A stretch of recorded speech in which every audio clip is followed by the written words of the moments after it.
So how about them ThunderCats He-Man figures?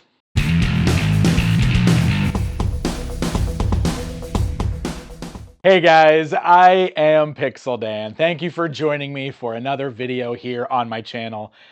You guys want to see something kind of crazy? Check this out.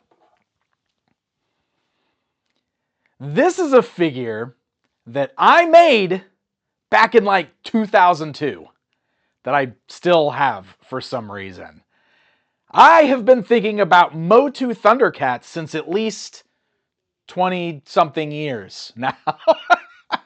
This figure was made using a bootleg type knockoff figure that looked a lot like Lion-O and a MOTU body, and that's some really bad acrylic paint. It's really worn off and everything, but it's crazy that I still have it.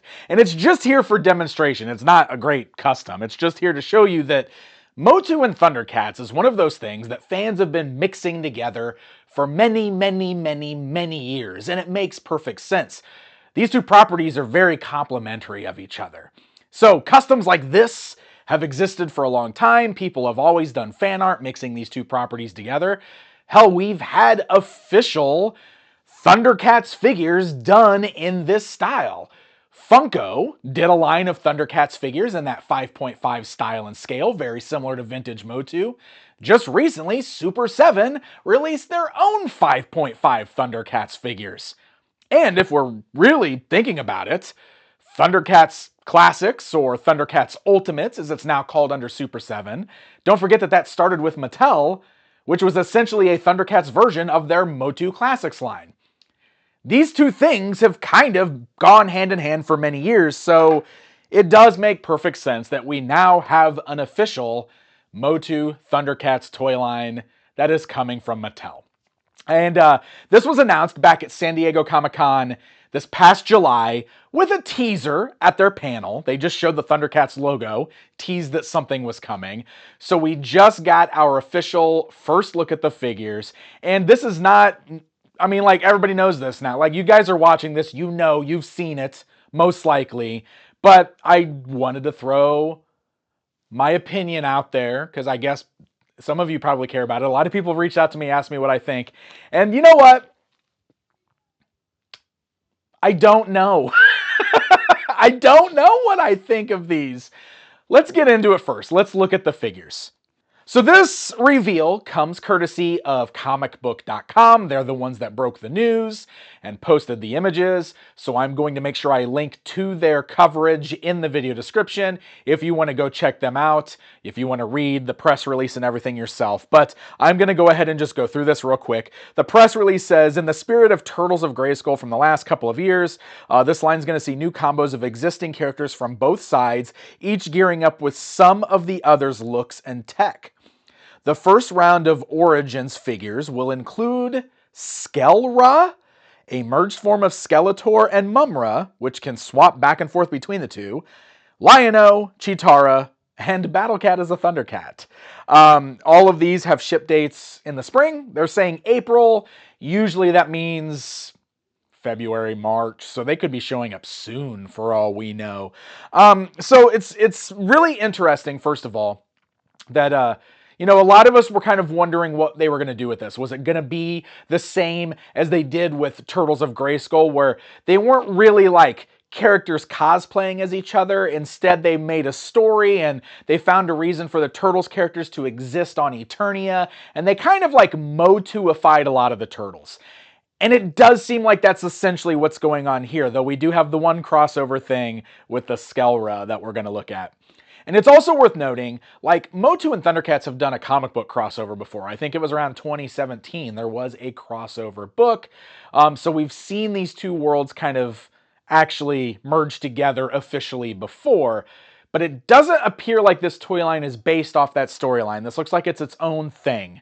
And I will get to that more with one of the figures that we're going to talk about. So let's go ahead and dive right in and start looking at these figures. So the first figure, Lion-O, makes perfect sense to come with Lion-O right out the gate. Lord of the ThunderCats is interpreted in Eternian style with a Sword of Omens. He's in the Origins 5.5-inch scale, 16 points of articulation. He's got the modular body parts, so they're continuing that Origins style. And then looking at the figure, so this is where you really get to see the parts breakdown with these. And this is the thing that I think is done the right way. So the figure has all of these MOTU elements to it, but he comes with swappable parts so that you can make him a standard Lion-O. And I think that was so smart because they didn't even fully do that in the Turtles of Grayskull line. And there were definitely moments where I was kind of like wishing that I could have just a 5.5 TMNT figure, full-on turtle, but there was always some element of the MOTU stuff that was sort of stuck to them, and they all had weird removable shield shells. So with Lion-O here, he's got a swappable hair piece, it looks like. So the swappable hair piece has like this interesting helmet or mask thing that goes around his face. I assume that's like the Eternia type thing that's going on. You can see that he's got some type of shoulder armor. He's wearing a harness very similar to He-Man's, but it's got the ThunderCats logo in the middle, and he's wearing furry underwear, which is white, and fur-topped boots, which are white.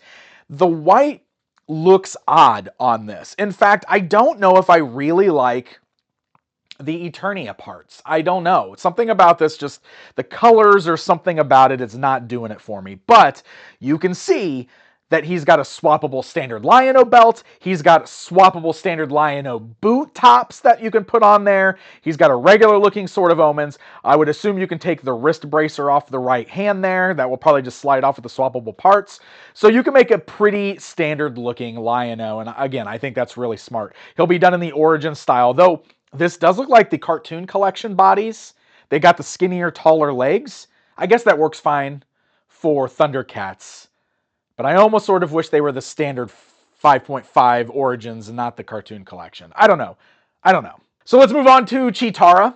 Very similar stuff going on here. So like her MOTU version, she's got swappable hair also. It looks like she's got like a tiara thing, and her hair is long and down, which is really interesting. A really interesting look for her. And then she's wearing sort of like this bodice thing with the ThunderCats logo on top, and it's like blue. And again, like the colors don't mesh well for me. I don't know what it is. It's like it just clashes.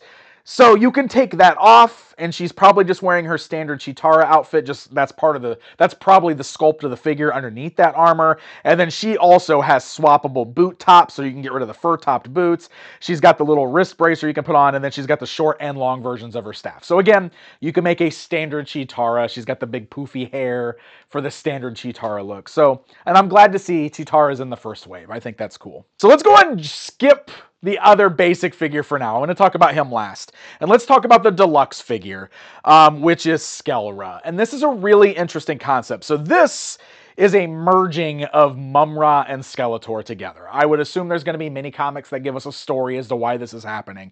But they did the same thing where this has got fully swappable parts, so you can just make this a regular Mumm-Ra. He's got just a full-on Mumm-Ra, the ever-living look with the big old... The cape is crazy because it's just big and, you know, flying out to the side. And, you know, it's red on the inside and, like, blue on the outside, just like it is, like, how Mumm-Ra's cape is.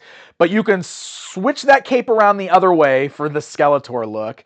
And then, like, their skin tone just happens to be, like, you know, the same color, which, I mean, yeah, they're both blue-skinned dudes. It's perfect. So then you can just swap on this Skeletor armor and hood, and a Skeletor face, and a Skeletor loincloth, and you've got the Skeletor-ified version of Mumm-Ra. So it's kind of cool looking. I kind of like that. I don't know.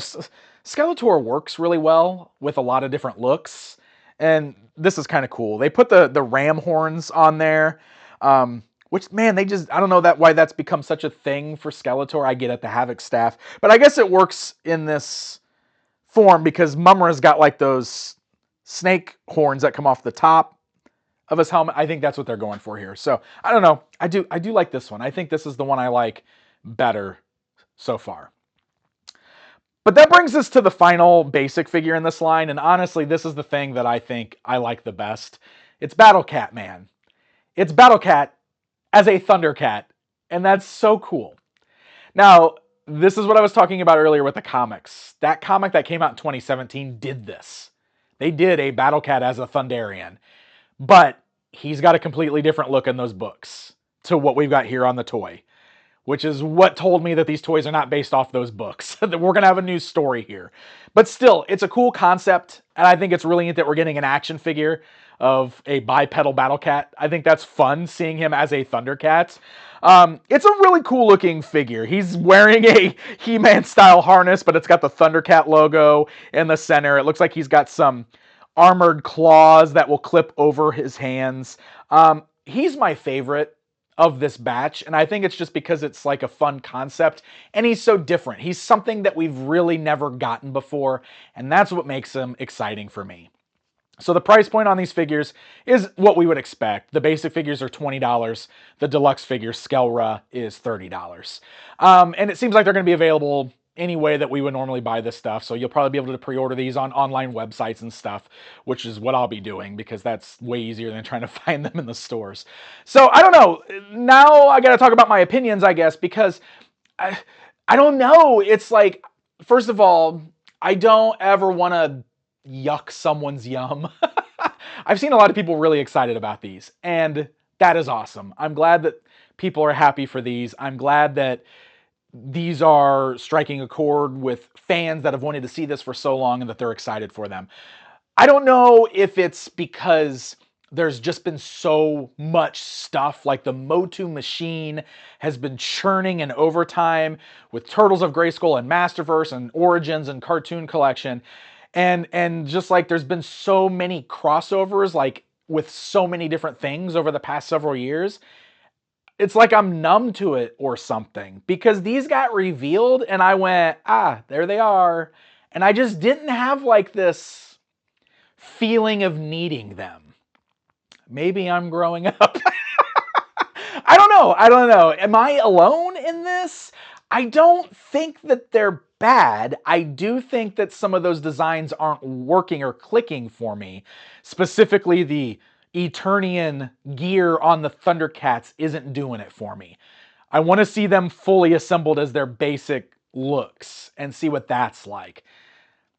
I'm going to pick up this first wave at the very least. I'm sure there'll be others that I get, but I want to pick up the first wave because even when Turtles of Grayskull was revealed, I did a similar video to this and I wasn't wowed by the initial reveal. And I came to like most of the figures in that line, especially the mutants. So I'm going to give these a chance. I like me some He-Man toys, so I'm going to do it. But I don't know. Am I crazy? Am I wrong for this? Do any of you guys agree with me? Curious to hear your thoughts. Let me know down in the comments. Are you going to be picking up the new MOTU ThunderCats figures when they are released? Or is this a pass for you?